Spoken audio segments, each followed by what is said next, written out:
সাংবাদিক আনিস আলমগীর ওনাকে দুর্নীতি দমন কমিশনের একটি অভিযোগ এনেছে দুর্নীতি দমন কমিশন যে ওনার বিরুদ্ধে অবৈধ অনেক অর্থ আছে বা সম্পত্তি আছে।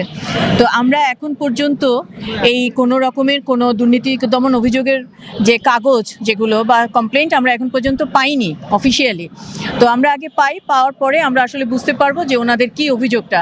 আজকে ওনাকে শোন অ্যারেস্ট দেখানো হয়েছে, তো আমরা ওনার ওকালতনামাটা সাবমিট করেছি এবং কোর্ট অ্যাকসেপ্ট করেছেন। আমরা জামিনের আবেদন এখনো করিনি, আমরা যেহেতু এখনো কোনো অভিযোগের কাগজ পাইনি আমাদের হাতে ফর্মালি, আমরা সেই কাগজটুকু আমরা আগে নেই, তারপরে আমরা আমাদের বিবেচনা মতো জামিনের আবেদন করব।